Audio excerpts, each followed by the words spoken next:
Hi everyone, welcome to SBR Forum Videos. I'm Peter Loshak, and this is the Peter's Premium Parlay Show that I started doing last year. It's a show where I give a parlay based on the information that I've gotten from talking to professional handicappers throughout the week, doing the game previews that we do, and also talking to Brent from BetDSI, line manager at BetDSI. I do a show with him called Into the Weekend with BetDSI every week, where he tells me about the sharp action and the public action that he's gotten for upcoming football games, and I throw a little bit of my own analysis in there as well. Pretty popular show, and last year it was profitable. Last year, heading into week 17, my record was 4-5, and I was up about 5.5 units. So that means if you had bet $100 on each of the parlays I recommended, you would have been up $550. So not too shabby. And we're going to try to do it again this year. One little change is that instead of giving one parlay of all the teams, I'm going to do round robin parlays. That's how I'm going to track it. Round robin with all the teams that I recommend, and kind of the benefit of that is, let's say you have 7 teams, which I have this week. If 5 of them win, you're still up. If 6 of them win, 1 of them loses, you're up a lot. And obviously, if all 7 win, then you're up a ton, as you would be if you just bet it with a parlay. But so that's how I'm going to do it this year. Round robin parlays. I'll indicate each show how many of the teams, how many whether I'm doing like a 3, 4, 5 round robin or whatever it is. All right, let's get into it. The teams that I'm liking this week. A lot of teams I'm liking this week, and there's a lot of small road favorites which that are public backed, which are normally something you would think might be sort of a square losing proposition. Last year, though, same thing. In the beginning of the year, a lot of small road favorites that were public backed, and those those sides overwhelmingly covered, and the public won with them, and they killed the books. We got a lot of them this week. I'm afraid that's going to happen. Well, I'm not afraid. I'm afraid for the books. Good for the public bettors, who I think are going to win more often than they're going to lose this upcoming week. All right, let's get into it. First pick I'm going to give is Cincinnati Bengals on the money line over the Bears. Now, I saw this game. My first thoughts were Cincinnati's a great bet. Talk to Stephen O from eventdataservices.com. Very, very sharp guy who has a model. That's the pick he liked this week. Loves Cincinnati on the money line. Then I talked to Brent. I said, is that a sharp side? Brent says, yes. Sharps are on Cincinnati this week, so that's going to be my first pick. Cincinnati money line plus 135, and these are all lines from BetDSI.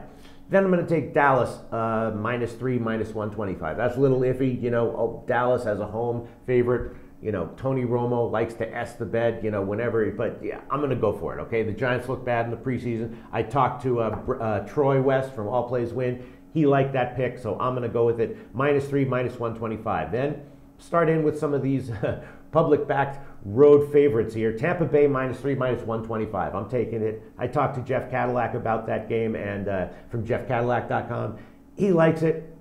Maybe it's a loser, but the Jets look absolutely horrible. I think Tampa Bay, more likely than not, will cover it. -3, minus 125. Then another one, Kansas City, -4, minus 110. And, same deal. The Jags look terrible. KC looks promising. I talked to Tony George, industry veteran from TonyGeorgeSports.com. He likes KC minus the points, so I'm going to take him -4, minus 110. And I did talk to Brent from BetDSI about both these sides, and he said, yes, the public's overwhelmingly on those road favorites, but he hasn't gotten any sharp action buying back on the home dogs as of yet. So to me, that's very telling. Feel pretty comfortable with it. Then we got 2 more underdogs in the NFL coming up, and these are, big underdogs. Obviously, you're always going to be going against a good team, but I think there might be some value. First of all, Tennessee, +7, minus 125 against Pitt. There hasn't been any sharp action on Tennessee. I was sort of expecting to hear that there was, but Pitt having problems this year, covering a touchdown, maybe, maybe not. Jake Locker, does he suck? Kind of, he does, but I'm going to go with Tennessee +7, minus 125. Then I'm going to take Buffalo +10. I talked with Troy West from All Plays Win about this one. Troy said he loves Buffalo, and he made a good point. New England has some problems this year. Who are they going to throw the ball to? I don't really know. Yeah, they'll probably win, but 10 points week 1. I'll take Buffalo. Hopefully, E.J. Manuel can keep it close. And then one college pick, also from Troy West from allplayswin.com, is going to be Ohio, -4, minus 110. Ohio got killed by Louisville last week. I think they come back and get a home win here over North Texas. Nothing special. So those are my 7 picks this week. I'm going to do a 3, 4, 5, 6, and 7 team round robin. Cincinnati +135 on the money line. Ohio -4, minus 110. Dallas -3, minus 125. Tampa Bay -3, minus 125. KC -4. Tennessee +7 -125, and Buffalo +10. That is a total of 99 units to win 1,619 units and a quarter. So if all 7 of these win, it's going to be a great start to the season for me. That's a 3, 4, 5, 6, and 7 team round robin. I hope we have a good start to the season. Good luck, everyone.